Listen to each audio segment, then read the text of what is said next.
Halo, kita ketemu lagi nih untuk bahas mendalam materi yang Anda kirimkan. Hari ini kita fokus ke satu studi kasus, menarik banget sih, soal kepemimpinan strategis di Google. Proyeknya namanya Google Takeout.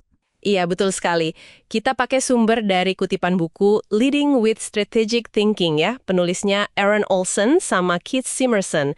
Nah, mereka ini mengidentifikasi ada 4 tipe kepemimpinan strategis. Oke, Dan Google Takeout ini, nah ini contoh bagus buat tipe yang mereka sebut collaborative. Jadi misi kita ya itu, kita bongkar gimana sih ini mulainya, terus apa aja hambatannya, dan gimana pendekatan kolaboratif ini bisa bikin ide jadi produk nyata yang strategis buat Google. wah menarik nih. Oke, kita mulai dari konteksnya dulu kali ya.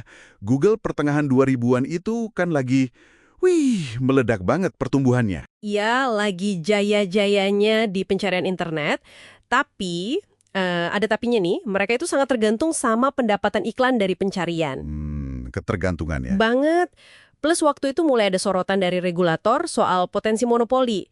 CEO-nya Eric Schmidt itu sampai khawatir loh, takut nasibnya kayak Microsoft gitu. Oh iya, ingat kasus itu.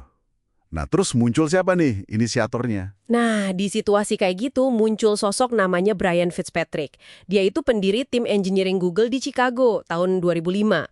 Yang penting dicatat nih, dia punya latar belakang kuat di open source. Open source ya, jadi soal keterbukaan gitu ya. Betul, prinsip keterbukaan, portabilitas data itu udah jadi bagian dari cara berpikirnya lah. Jadi tujuan awalnya yaitu dia pengen modif produk Google biar pengguna gampang gitu ambil datanya kalau mau pindah layanan lain. Nah ini pendekatannya yang katanya unik ya.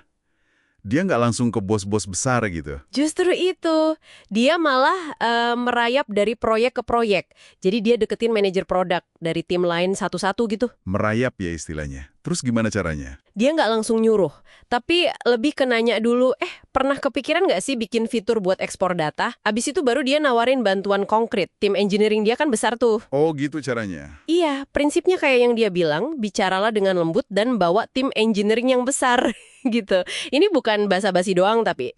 Cerdik juga. Nah, yang menarik di sini, dan ini inti dari kepemimpinan kolaboratif menurut buku itu ya, bagaimana si Fitzpatrick ini bisa membingkai ulang fitur teknis ekspor data doang kan kelihatannya, jadi solusi buat masalah strategis Google yang lebih gede. Masalah strategis kayak tekanan regulator tadi ya. Betul, tekanan regulator, terus gimana caranya bangun kepercayaan pengguna, bahkan soal efisiensi internal juga. Dia sadar banget kalau idenya ini sejalan sama kebutuhan Google buat nunjukin niat baik lah gitu. Tapi kan kalau model merayap gitu nggak dianggap ganggu tim lain ya. Kan mereka pasti punya prioritas sendiri. Gimana dia yakinin mereka? Nah, itu pertanyaan bagus. Kuncinya itu dia pinter banget bangun hubungan dan cari kepentingan bersama. Dia nggak datang tangan kosong. Maksudnya? Dia nawarin sumber daya. Ada dokumentasi, contoh kode, bahkan bantuan langsung dari tim engineering-nya.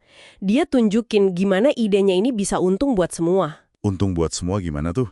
Ya, pengguna jadi bisa ambil datanya, pimpinan bisa jawab isu monopoli, tim PR dan kebijakan punya bukti konkret soal keterbukaan, tim produk lain juga jadi gampang, nggak usah bikin dari nol kalau butuh fitur serupa. Dia efektif banget berbagi kuasa dan nunjukin kepercayaan ke tim lain. Wah, strategi bicara lembut bawa tim engineering besar itu beneran jalan ya? Terus reaksi di dalam Google sendiri gimana waktu itu? Pasti ada yang khawatir juga kan? Ya jelas ada, Fitzpatrick sendiri aja sempat cemas kok. Dia cerita, dia mikir, wah ini saya kan bikin orang gampang ninggalin Google ya. Jangan-jangan saya dipecat nih, gitu katanya. Haha, iya juga ya. Tapi ternyata, di luar dugaan, idenya malah disambut baik banget di internal. Banyak yang dukung, termasuk CEO-nya, Eric Schmidt. Itu antusias banget. Oh ya? Kenapa tuh? Buat Schmidt, ini cara konkret buat buktiin prinsip pilihan konsumen yang sering dia omongin. Jadi ya udah, proyeknya dapat lampu hijau, malah jadi prioritas perusahaan. Keren. Dan akhirnya lahirlah si Google Takeout ini ya, 28 Juni 2011. Awalnya cuma satu halaman web terpusat gitu. Betul. Awalnya cuma buat 5 layanan. Tapi cepet banget berkembangnya. YouTube masuk 2012, terus Gmail di 2013. Layanan gede semua kan itu? Iya. Terus yang penting juga katanya format filenya ya. Nah, itu krusial banget. Mereka pakai format file standar industri. Jadi datanya itu benar-benar portable. Bisa dipakai di platform lain gitu. Oke, jadi nggak cuma bisa diunduh aja ya? Iya. Secara strategis, Google Takeout ini jadi kayak, etalase lah buat nunjukin komitmen Google soal keterbukaan data. Ini bantu banget tim PR dan kebijakan mereka. Dan pelan-pelan ikut dorong perubahan budaya juga di internal Google soal data pengguna. Biasa. Ini tuh hasil dari kepemimpinan strategis yang kolaboratif banget.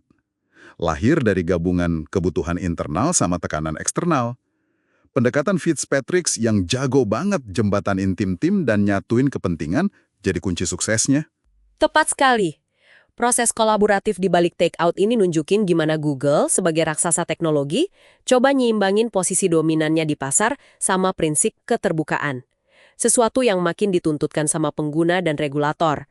Ini pelajaran penting sih, gimana kolaborasi bisa dorong inovasi strategis bahkan di perusahaan segede Google. Sambung nih ke pemikiran akhir buat Anda yang lagi dengerin. Proses kolaboratif di Google Takeout tadi kan nunjukin upaya perusahaan gede buat menyeimbangkan kekuatan pasarnya dengan transparansi. Pertanyaannya buat Anda renungkan. Seberapa penting sih buat Anda pribadi punya kemampuan buat beneran ngambil dan mindahin data Anda antar platform digital? Dan juga, apakah kesadaran kalau ada pintu keluar kayak Takeout ini, itu ngubah cara Anda ngeliat atau percaya sama layanan digital yang Anda pakai sehari-hari? Coba direnungkan ya.